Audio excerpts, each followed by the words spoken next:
kailangan matupad ang nasasaad sa kasulatan. Basta ng Espiritu Santo sa pamagitan ni David tungkol sa tungkol kay Lucas.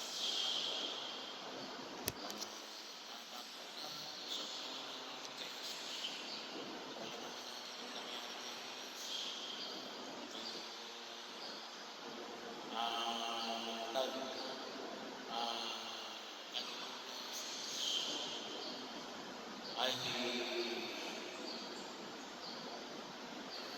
paanyaya rin sa pinapaanyaya sa kanya. Basta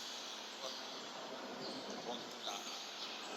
Yung term na ginamit ni Buhay, ang tula ay tuluyang layuan.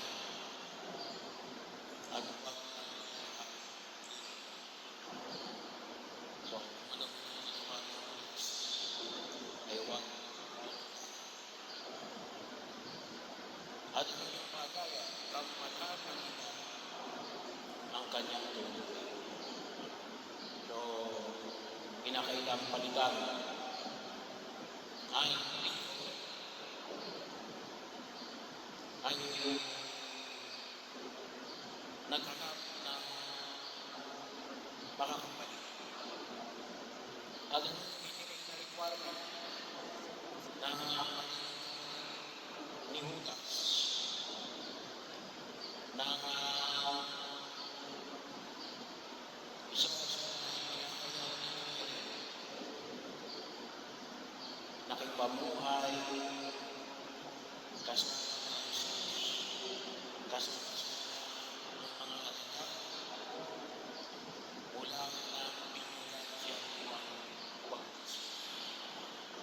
So, practically, yung pinalawan natin pag-ministry ng binigyan hanggang sa unang ang ito, dalawa ang dalawa. Yung Judas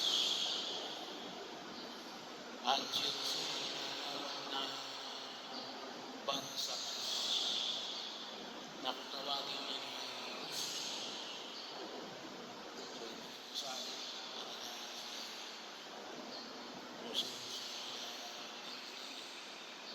pagkatapos namin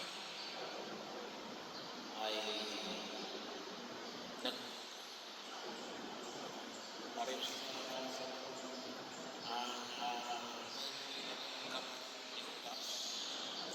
then kaya most still walang alam kung sino yung pinakamahaba kung sino yung pinakamaiksi. Ay usually yung pinakamahaba nananalo. So, elemento dito sa mga gusto kung paano si Matias ng kapatid ni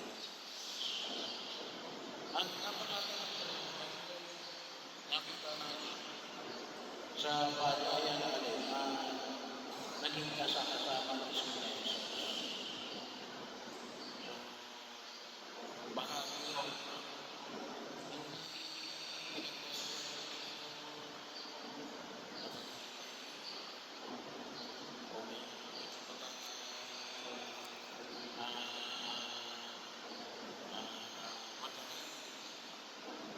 hindi yung skills, ngunit yung alin, yung kasama na Jesus. Mula nung siya ibinyagan hanggang siya ay muling nabuhay. Kaya paanyaya naman sa ating pinamamanik ng buong may kapal. Kaya tama-tama rin mo si Evangelio na ipinamanik mo dito ng alin. Kasi yung hamon natin, hindi ko na kayo alipin. No? kayo aking kaibigan, at yung kaibigan niya rin, sinasabi, no? Kung ano yung gustong sabihin, no? Kasi yung alipin, sasabihin lang sa'yo, gawin mo ito, hindi na pinapaliwala. Wala na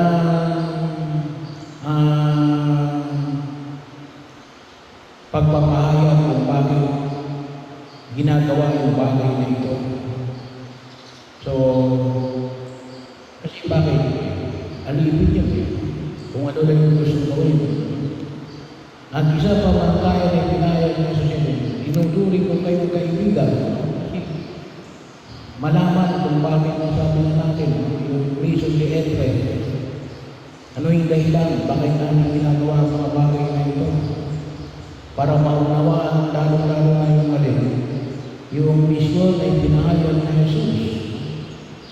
At yung kanyang paanyaya na alin, na kayo ay makahati sa kagalakan na Jesus. Makahati sa kagalakan na Jesus. Bakit? Kasi naunawaan yung pagkilos. Kung bakit ginagawa yung pagkilos. Hindi lang para matapos yung gawain.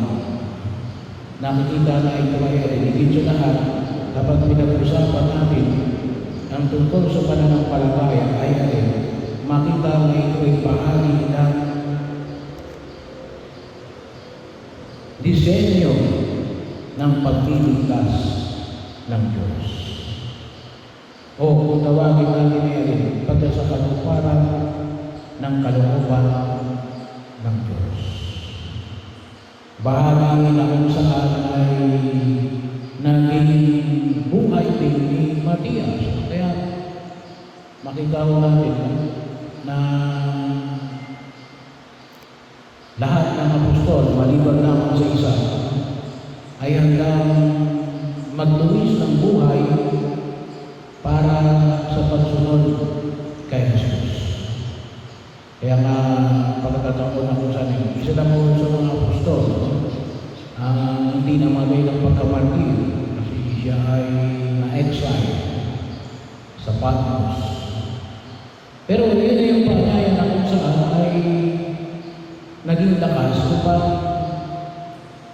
isa katuparan ng Matias yung gawain na ito bilang bahagi ng alin, patuloy na pagpapahayag ng mabuting balita upang ang tao ay magkamit ng kaligtasan. Ang alin, katulad hindi niya maging kabahagi yung iba sa kagalakan na Jesus. Kaya yun po yung nawa makita natin. Sabi nga ho natin, yung ating pananampalataya ay isang pananampalataya na nagiging kabahagi na alin na tayo ay tunay na makaramdam ng kagalakan ng ating Panginoon Diyos.